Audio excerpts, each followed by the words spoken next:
case Easy Rider is checking in for transport duty. Copy, Easy Rider.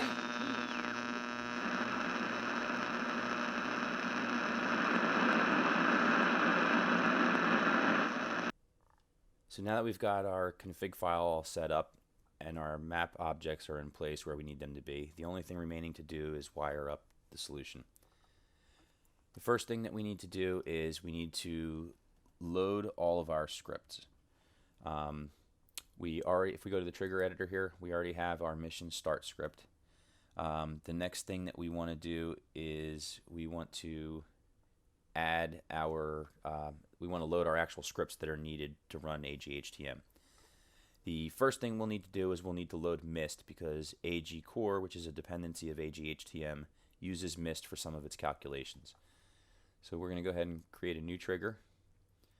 And I like to color code my triggers so that triggers that perform the same types of functions, all of the same color, and are grouped together, preferably in order. For example, as scripts load, we want to list our triggers in the order that the scripts are loading to make it easier to trace later on down the road. So I'm going to go ahead and I'm going to make this trigger green, and I'm going to give it a name of load. If we jump over to our mission assets folder, we can see that we have 1, 2, 3, 4, 5, 6 scripts to load, plus our mission script, which is 7. So we're going to do 6 copies of this script. But before we make a copy, we need to add something to it. So we're going to make this trigger be a time more condition. And our first script we're going to load 1 second after the mission starts. The action is going to be of type doScriptFile. We'll navigate to our script file.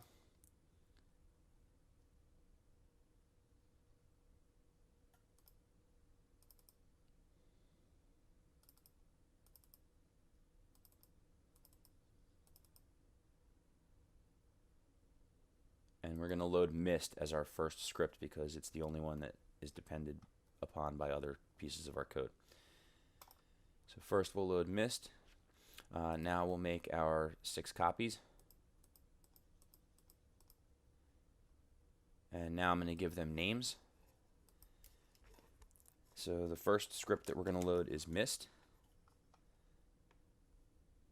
The second script we're going to load is our agCore script,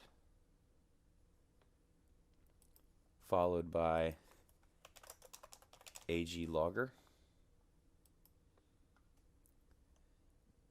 then our agMessageQueue.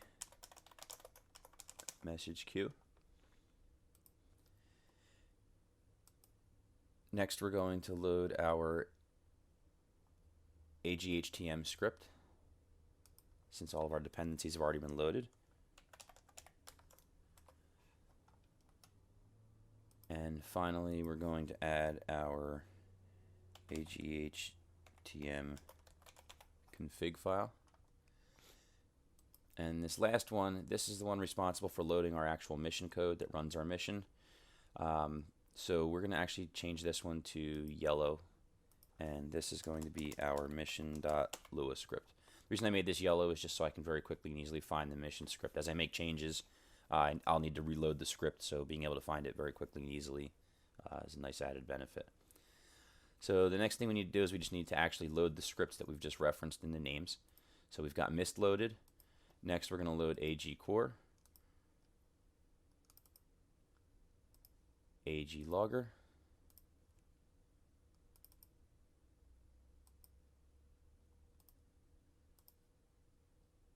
agMessageQueue,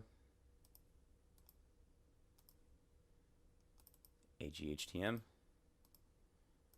our agHTM config, and finally our mission.lua. The only thing we need to do now is make sure that these are loaded at 1 second intervals. So the first trigger is time more than 1. Second one, we'll just simply make this time more than 2. 3. 4. 5. 6. And finally 7. Now you should be mindful of this since your final script isn't loading until 7 seconds after the mission starts. You want to make sure that nothing happens prior to your scripts being loaded. So now we've got all of our scripts set up. We're going to go ahead and save the file. Now if you recall, we have a trigger zone here called TZ start. The idea is when the player pilot takes off and flies towards alpha, they have to cross into the TZ start trigger zone in order to start the mission. And the way that works is we need another trigger. So we can go ahead and create a new trigger. We will make this one magenta color. We'll give it a name as well. And this is going to be our start mission function. And the condition is, if we look at our checklist,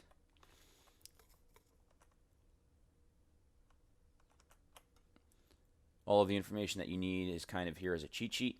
So as we're going down this list, we've already loaded our green scripts, we've loaded our yellow mission.lua script. Now we're on our start mission script, and this tells us that this is a trigger of type once. It fires when EasyRider11 is inside the trigger zone TZ start, and when that condition is met, we need to call this function of agHTM to start the mission. I'm going to go ahead and just copy that. So our mission here to start mission, the condition, if you recall, was unit inside zone. Which unit? This is going to be our EasyRider11. And when it enters trigger zone TZ start, we need an action of type do script. And we can write freeform Lua script here. In this case, we'll write the call to our agHTM start mission function here. This will execute when the condition is met. Next up, we will go ahead and add the conditions that happen whenever the player enters one of these individual zones. So we have triggers set up for when a player enters a zone or when a player leaves a zone. When the player enters a zone, we provide a radio menu that allows them to signal their approach to the inbound station. When the player leaves a trigger zone, if they have not yet made their pickup, we remove any related radio buttons that have been created for that function. The idea is the player enters a trigger zone, they receive a menu for signaling their approach. They signal their approach, they get landing clearance, they land the aircraft, they wait a minute or two to simulate loading up passengers.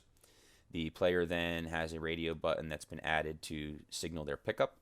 They click that radio button, they receive ATC clearance, and they are on to the next location. If the player leaves a trigger zone prior to making the pickup, the related signal approach or signal pickup radio menu buttons will be removed, forcing you to essentially restart the sequence. You'd have to re-enter the trigger zone, signal your approach, do your pickup, etc. So we're going to go ahead and we're going to start adding the triggers for our enter zone functions. And again, looking at our checklist, we can see that we're going to use teal as our color. We're going to give them names of enter and the zone name. And then this is a condition type, or rather a trigger type of a switched condition. What a switched condition means is that when the player first enters the zone, this trigger will fire. If the player leaves the trigger zone and re-enters the trigger zone, the condition will refire. This is different than a once type trigger that only fires the very first time that a user would enter the trigger zone. So this allows us to enter the trigger zone, assign radio buttons, potentially leave the trigger zone and have those radio buttons removed. But the next time the user re-enters the trigger zone, we want to allow them the functionality of being able to continue the mission. The values that we're going to use are a unit inside of zone. Again, EasyRider11, the relative zone, Alpha, Bravo, Charlie, Delta, Echo, etc. And then we're going to use this function here, and we're going to change the zone number index to represent our waypoint number. So 1 for Alpha, 2 for Bravo, 3 for Charlie, etc. So I'm just going to go ahead and I'm going to copy this code snippet. And we're going to go ahead back over to our triggers. We're going to add a new trigger. Again, remember we want to change this to switched condition. The name is enter, and we're going to make our copies of it before we fill in this value. The condition is unit inside zone. Again, this is going to be our EasyRider 1.1.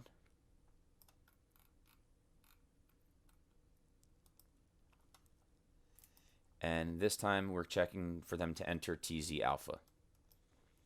When they do enter TZ alpha, we're going to again have a do script action. We're going to paste our function, and we're going to get rid of that parameter, and I'm going to make a copy of this first.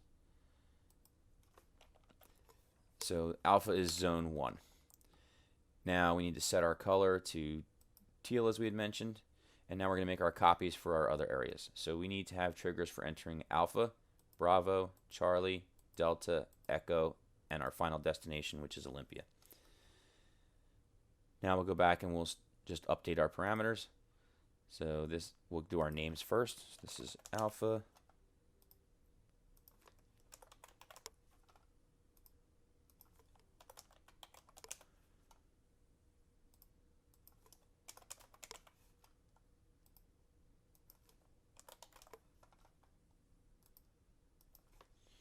And we can call this Olympia or FOB or whatever you want to represent your last final destination. So the next thing we need to do is we just need to say that for Bravo, when they enter trigger zone Bravo, we're now going to call enter zone 2. Charlie,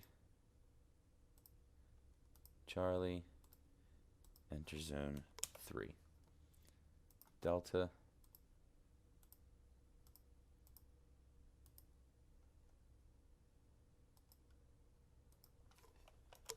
is 4. Echo is 5. And our final destination, the FOB, is 6. If you ever get confused about what values to insert here, you can look at the config file. And these numbers just correspond to the index here of the individual pickup locations.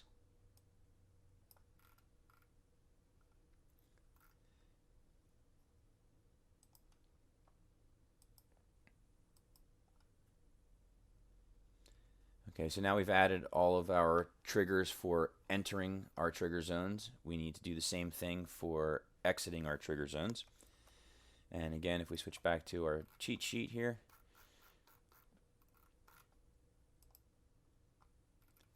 we're going to use white for our color. This is going to be a trigger for when we leave these zones. So we're going to name it leave and then the zone name. It is again a type of switched condition. So the user will enter the trigger zone. They will leave the trigger zone. This trigger would fire. If they re-enter and then subsequently leave that trigger zone again, the trigger would fire a second time. Now we want to check that the unit is outside of our zone versus inside our zone. Same unit, same zone, and this time we're going to call this function agHTM leave zone. So switching back here, I'm just going to make a copy of our last trigger here, and I'm going to make my changes for the batch. I'm going to make this white. It is a switched condition still. This is now going to be called leave, and since this is our first one, this will be alpha. We'll change our unit inside zone to unit outside zone. EasyRider 1 outside of alpha. We are going to run this script, which is leave zone, and we're going to, just like before, make this zone 1, and now we're going to make copies. Before I make the copy, I want to actually leave the name out of it. So we have alpha, Bravo, Charlie, Delta, Echo, and our FOB. So now we can go ahead and we can name these just like we did before.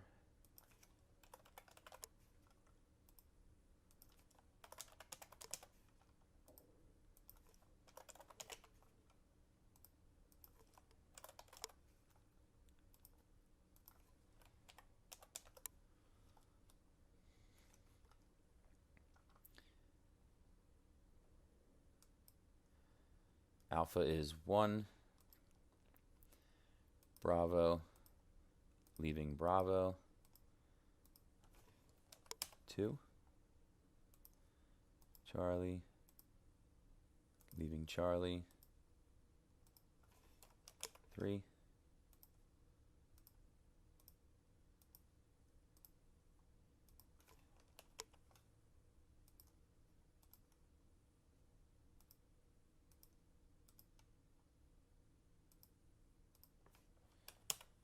for Echo, and finally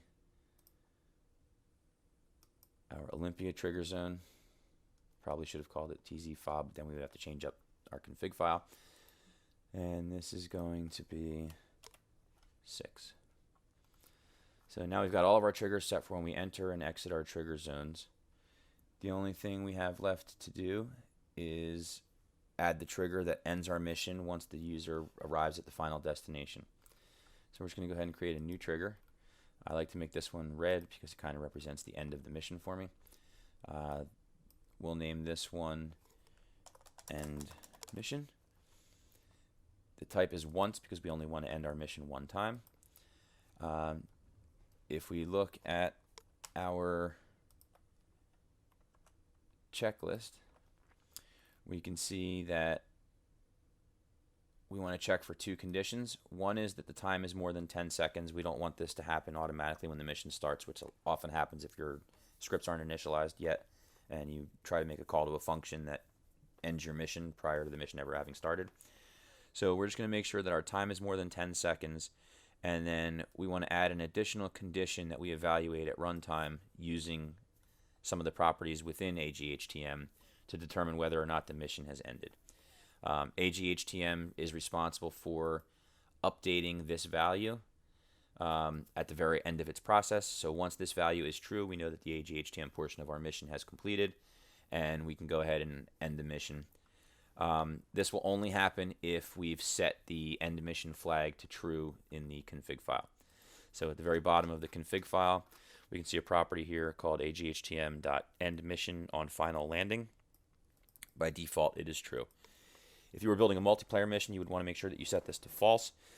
So that way, once your transport pilot lands at the final destination, the mission won't end for everyone that's currently loaded into the world.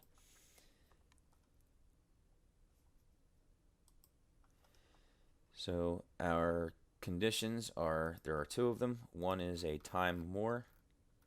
So this is just like what we did when we loaded the scripts initially. Time more than 10 seconds is fine, because by that point we know that all of our scripts are loaded and nothing's yet happened to begin the mission. So we can safely have this call. Anytime after 10 seconds we can check for landing.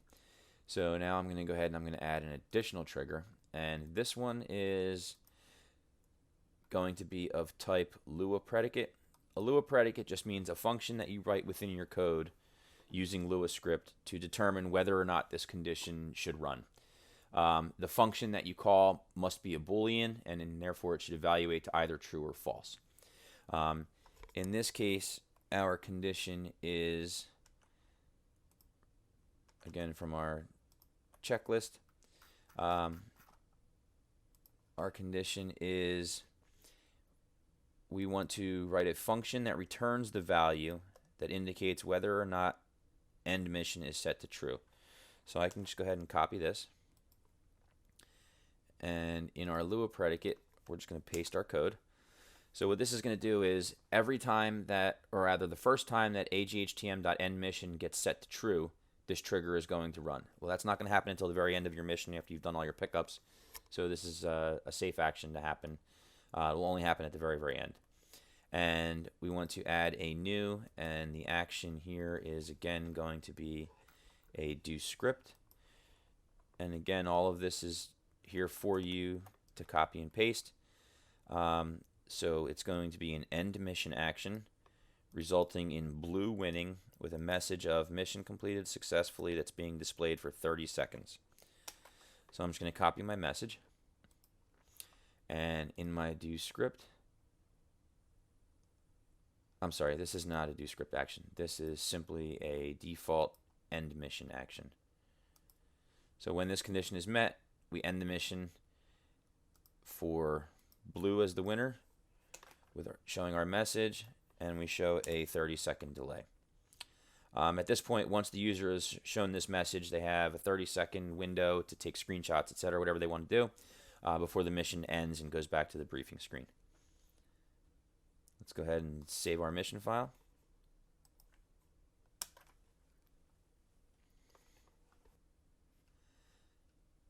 Now just taking a look at our checklist, we can see that at this point we've done everything with the exception of setting our mission briefing information, which we'll cover in the next section. We've added our pickup locations, we've added all of our trigger zones, we have added our pilot aircraft slot set up accordingly, we've added all of our triggers to our mission. So in theory, this mission is now fully complete and can be run as we've created it. Just as a little bit of cleanup, we're going to hide all of our trigger zones and save our mission, and we'll wrap it up for this part, and we'll move on to the next part in the next video. So I'm just going to go over here to view trigger zone list, and I'm just going to do hide all. I'm going to recenter my view here so that I can see the extent of my mission, and I'm going to go ahead and save, and we will see you in the next video. This brings us to the end of part 3. Be sure to check out the final video in this series where we will add some refinements to our mission to bring it up to the same standard as our mission bundle missions by adding some text graphics, a flight plan graphic, and our pre-made radio frequency kneeboard images. See you then. If you like these videos, don't forget to click the thumbs up and subscribe to our channel. Thanks for watching. Until next time, Coder out.